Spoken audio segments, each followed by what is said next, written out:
I'll remind you again, if you miss Sunday service, if you work on Sunday, we do post these messages online. If you're going to invite somebody to church, it's an easy way to help them get a sense for what our church is like. I often find myself giving fire safety talks to kids. Telling them, don't play with fire. There's something about fire, ever since it was first discovered, right, that has appealed to the teenage mind. The thing is that I was told the same thing when I was their age, and I found it incredibly ineffective. So I tell teenagers, don't play with fire, but I also tell them, hey, when I was your age, I played with fire up until the time that I melted all the skin off my right leg.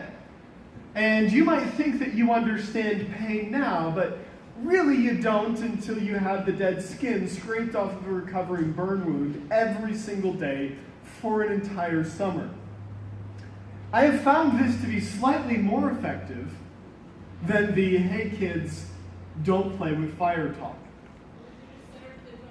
That would be cruel. So last week, right, we talked about the mission that God has given us to share the gospel.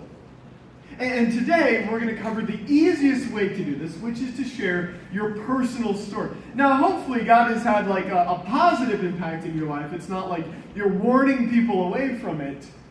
But if you want to open your Bibles with me, we're going to focus on a longer passage in the book of Acts today, Acts chapter 21. So last week we mentioned Paul going to Jerusalem, and as he's going in there, he knows he's headed into danger, and he says, look, I count my life as worth nothing at all. I just want to complete the mission that God gave me. And so he shows up, and while he's there, opponents offended by the idea that he was sharing the gospel with non-Jewish people start a riot, and here's what happens. Acts chapter 21, starting in verse 30. The whole city was aroused, and the people came running from all directions. Seizing Paul, they dragged him from the temple, and immediately the gates were shut. While they were trying to kill him, news reached the commander of the Roman troops that the whole city of Jerusalem was in an uproar. He at once took some officers and soldiers and ran down to the crowd. When the rioters saw the commander and his soldiers, they stopped beating Paul. And as they're carrying him to safety, Paul asked the commander, hey, wait a second. Let me talk to the crowd. Now, if you want to talk about high stakes, he is addressing a crowd of people that moments ago were beating him up with the intention of taking his life.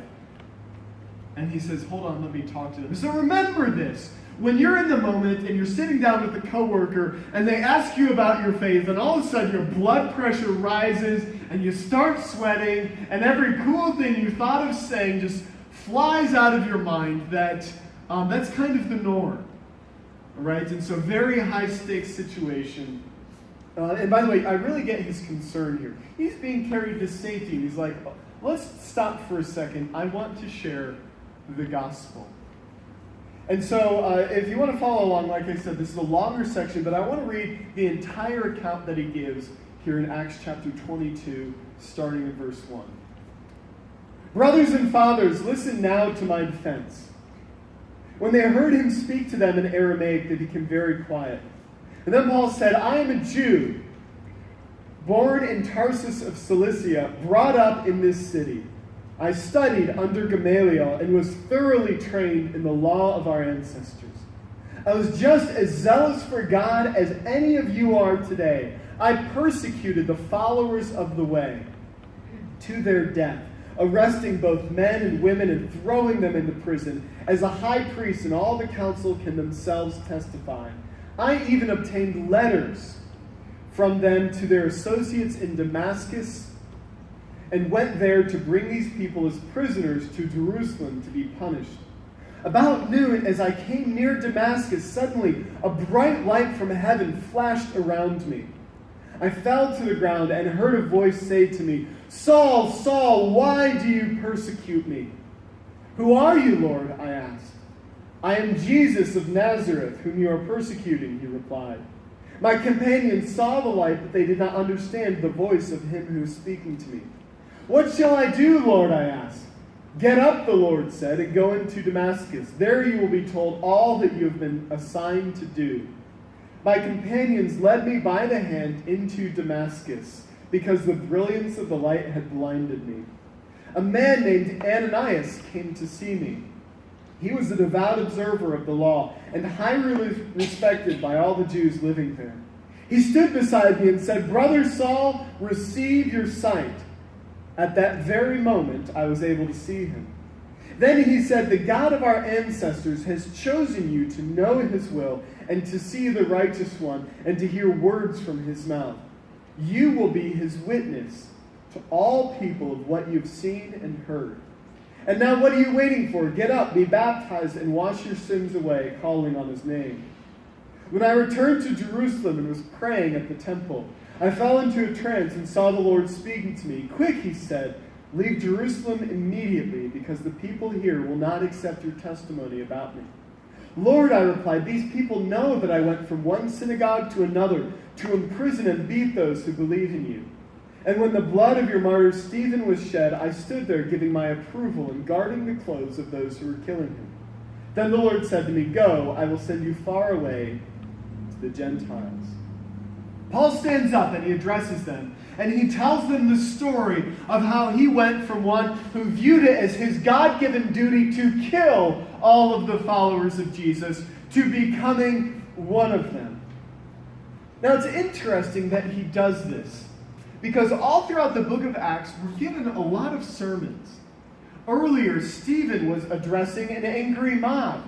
And he gave them basically a sermon out of the Old Testament and says, here is how the people of God have always been rejecting him and turning away from him. Peter and Paul both preach a number of sermons in a variety of settings throughout the book of Acts, and we're given like the sermon notes from those.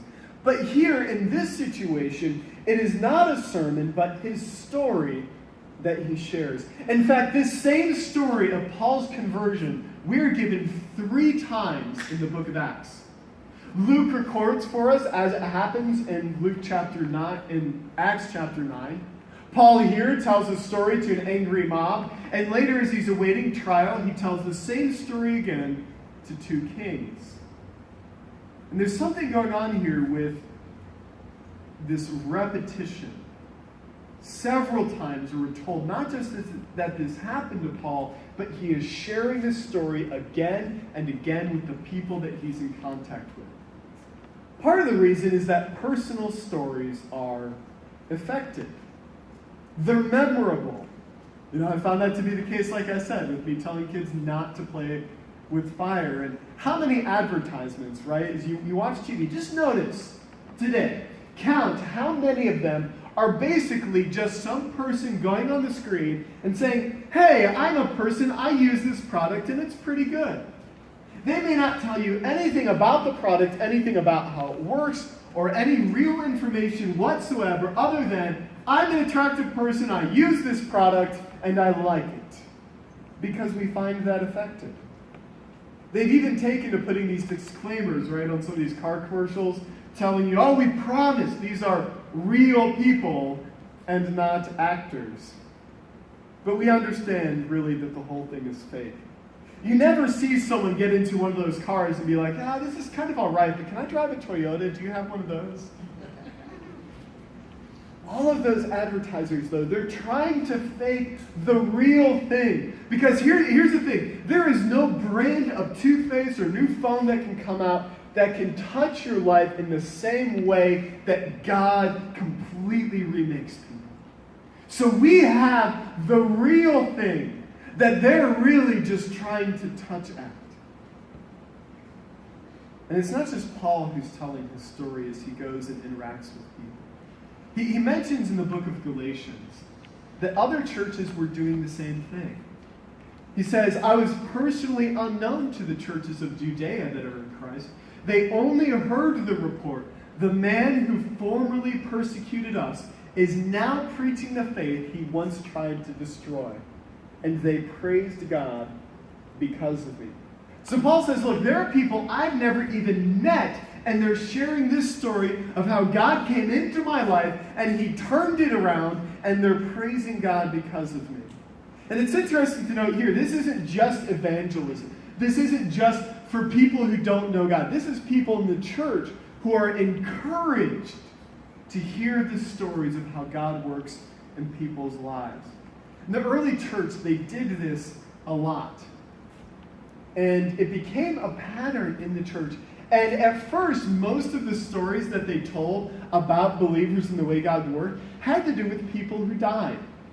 This is Ignatius, one of the early fathers in the church. And what does it tell you about the early church? That this is how they chose to remember him. He's being gnawed on by lions. And the stories they would share is, oh, Ignatius, he was so godly, he knew he was going to die. And he went there, and he was brave. And as the lions were chewing on him, he forgave the people who put them there. I mean, look at the guy's face. He seems like kind of mildly disappointed with the whole situation.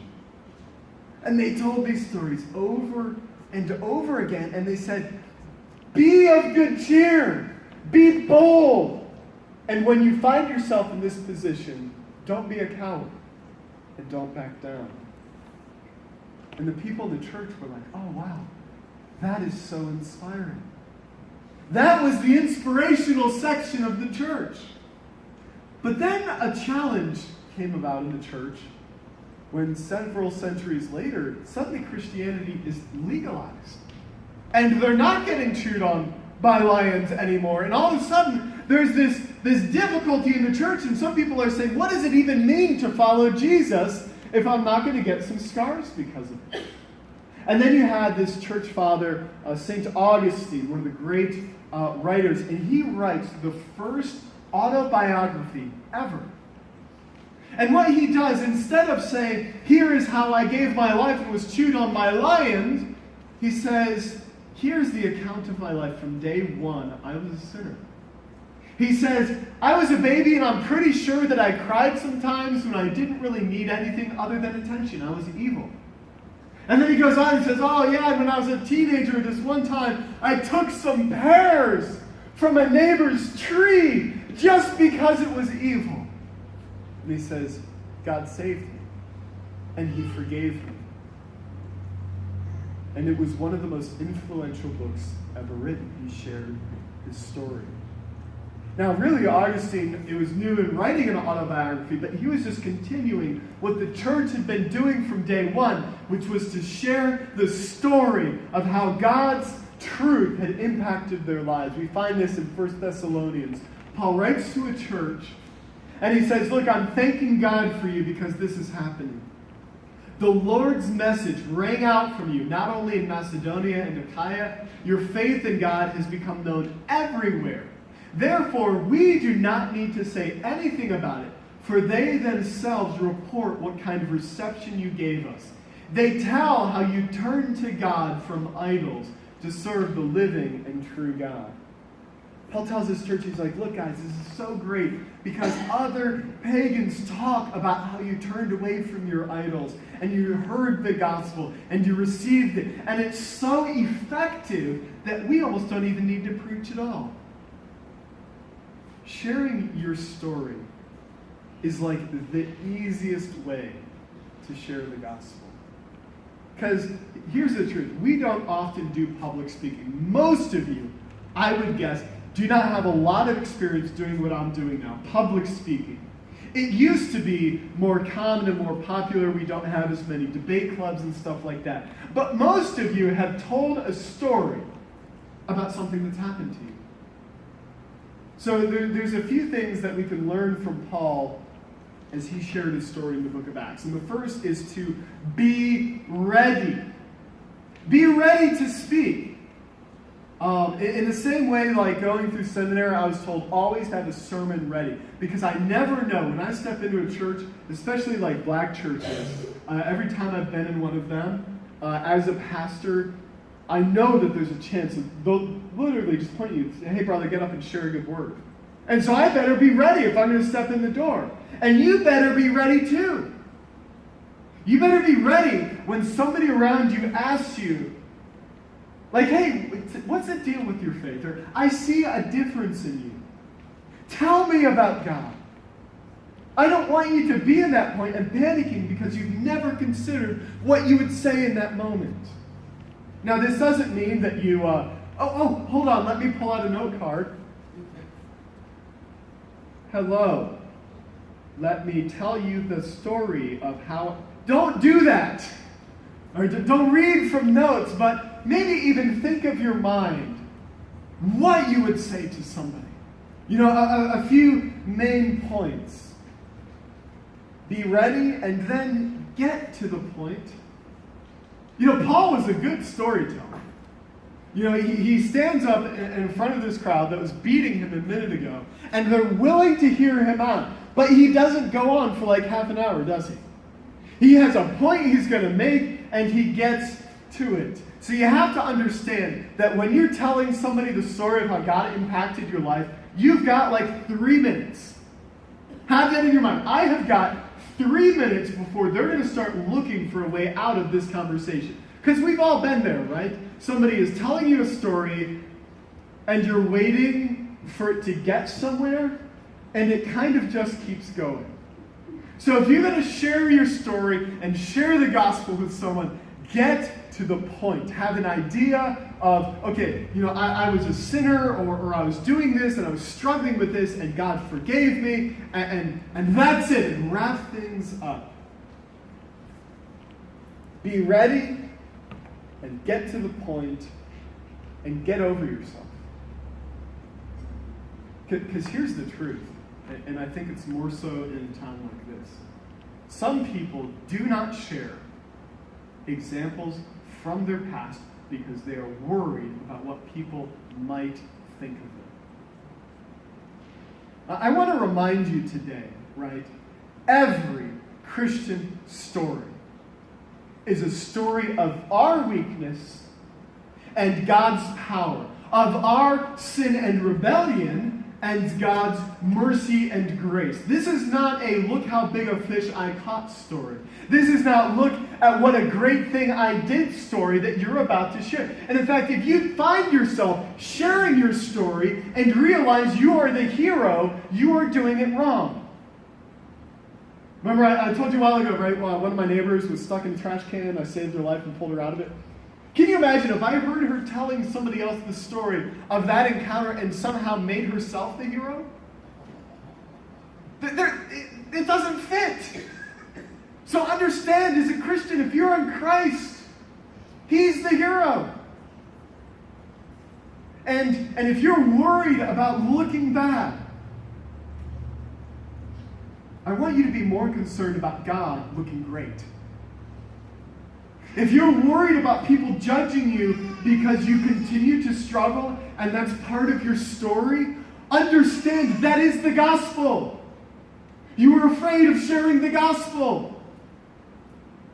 And look, I get that it's hard, and I just want to be real with you guys today. You know, your failure highlights the grace of God, and like I know that, but it can be hard because I wrote this thing that I'm about to share with you because God convicted me, because I wrote this like a year ago. And I wanted to share it, and I thought it was really good, but then it made me stop and think, like, I wonder what church people would think of me. Because I wrote this about going through the experience of being caught lying to Sarah.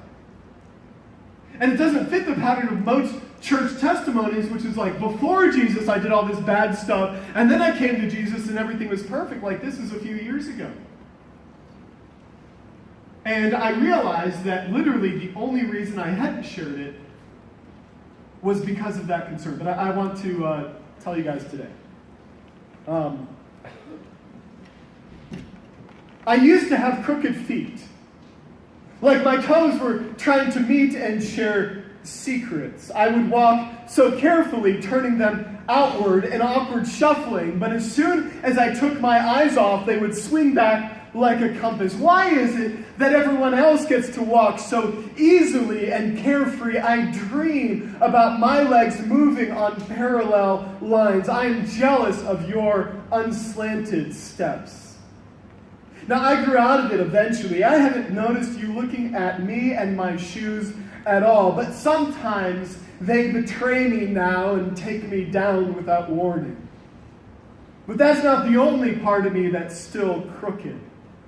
I stumbled over a question. My wife asked me if I let the dog out. Now, I intended to do it, just technically it hadn't happened yet, but that yes slipped out of my mouth, my brain trying to keep up and figure out how to make it true after the fact. And a rolled ankle has nothing on the pain in her eyes as I forced the words, I just lied to you. Again. I thought I was beyond this. I'll never miss being so covered by ingrown lies I couldn't tell where the truth began. And God saved me years ago, but she fears I'll go pigeon-toed back to the bad old days. What can I blame this on? The look on her face, the phase of the moon, maybe Kim Jong-un, but it's too soon after the last lie I told her to act like this isn't me. How can I preach sermons on integrity and describe your love with poetry, then have those same lips stutter on the truth? Truth is, I'm a liar. My soul curves inward on itself like my feet. I'm still crooked. Now what? And that was several years ago, and I struggled with the realization that I wasn't where I thought I was. And I had to come to the point of saying, God, I need your grace today, every bit as much as I did when you first saved me. Like I said, I hadn't shared that, and I held that back because, of course, you don't want to think about your pastor telling white lies. But I shouldn't pretend to be perfect.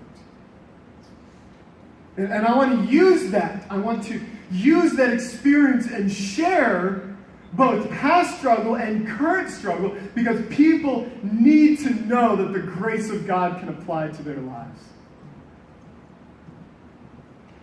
Because right now, the church is known for telling other people what their sins are. Right? You go ask your friends who don't go to church, ask them about, what do you think about the church? And we're known for pointing out in other people their faults. What we should be known for as being examples of God's grace. That we, more than anybody else in the world, should be willing to say, I am a flawed person in deep and profound ways. Isn't it crazy that a righteous God could love one like me and call me his own and make me righteous? It's interesting that a mob intent on killing Paul was suddenly willing to listen. There are times that preaching at someone will lead to an argument. But share what God has done in your life, and what is there to argue over? What is there to disagree with? There is a reason that Paul decided to stop and share his story with that crowd at that moment. It was a message he hoped that they would relate with. Because this is a crowd that is beating him for preaching to the Gentiles. And he tells them, look, I hope you understand that a short while ago, I would have been with you. I was just like you. And Jesus stepped into my life. I want you to do the same. I remember, when I was 14, my life was just coming apart at the seams. My parents shipped me off to Florida to spend a week or two with my uncle. And at the time, I really didn't want to hear anything from anybody. But my uncle, he didn't preach at me. He spent time with me. And I really remember that, one of the days he just sat down with me and he shared with me his own story of drug addiction and being like, yeah, agents were watching my house and God saved me out. Now, I didn't turn my life over to God at that point, but I listened to him, and I heard him, and his words had an impact on me in a way that a sermon or a lecture or just being like, yeah, drunkenness is real bad, wouldn't have. Everyone has a story. I want to get back to, this spring, shooting the interview videos with people and helping people to share their story through video clips. I've never met a follower of Jesus who didn't have a story worth sharing. Everybody's got a different way that God has changed their life, but if you follow Jesus, you've got something worth sharing. And everybody's story is different, and that's what makes it so beautiful and effective. Some of you have survived abuse. You will be able to speak to the healing that God gives to broken people in a way that I cannot. Some of you were raised in a Christian household. At some point you came to realize that just being a good person, just being present in a church building was not enough. You needed to be forgiven in the same way everyone else does. Oh, there are so many people I know that need this. They need to hear that everyone needs Jesus, and it's not just the addicts and losers like me. You have a story to tell. Some of you are growing in your faith and learning what it means to be imperfect and to struggle and to grow in grace. You have a story to tell. And I don't do this every time I speak with someone. I don't do this every time I share the gospel. Be sensitive to the leading of God's Spirit, but be willing to speak up. Be bold. You probably won't be chewed on by lions at the end of it. But I do have to, originally I was going to kind of end the message there and, happy, positive note. But if I'm going to share that section of Acts from you, I've got to share the crowd's reaction. See, right, remember that he started saying, hey, I was just like you, and then I'm praying in the temple, and Jesus said, hey, go to the Gentiles. And everybody was with him and listening to him and following him up until that point when they heard about non-Jewish people. And this is how they responded. Acts 22:22. The crowd listened to Paul until he said this. Then they raised their voices and shouted, rid the earth of him. He's not fit to live. Now, I will tell you that in my experience, sharing your personal story is like the least offensive way to share the gospel. Because you're simply telling about what God did in your life. But you have to understand that the gospel itself will be offensive to some people. There is no way to remove this. Understand that people celebrated the death of Billy Graham because they hated him. As they hated Paul. As they hated Jesus. And so you've got to be prepared. I don't want you to be like surprised should this happen in your life. But I want you to do it anyways. Because God works in people's lives through the faithfulness of those who follow him. Don't duck out of your responsibility because of fear.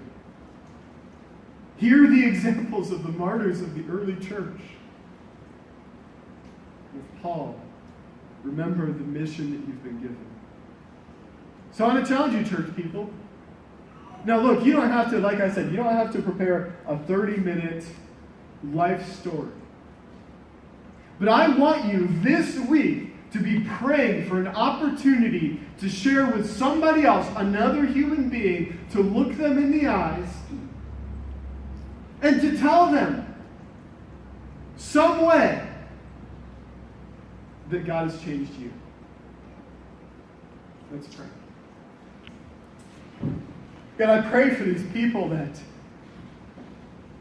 this is scary and it can be intimidating and their mind easily leads to the worst possible outcome, and yet you call us to have boldness and do it anyways. So I pray that you would give us that opportunity. God, don't let us sit in comfort. if we're not doing what you've called us to do. I pray that you would wake us up in the middle of the night with that person's name on our lips. There are people who surround us that do not know you. So I pray that you'd give us that opportunity and an awareness, the leading of your Spirit in that moment, that you would give us great boldness. Give us the right words to speak.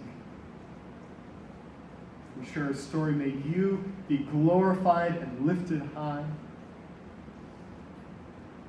That people can understand that you want to do the same thing for them as you've done for us. In Jesus' name. Stand with us as we sing.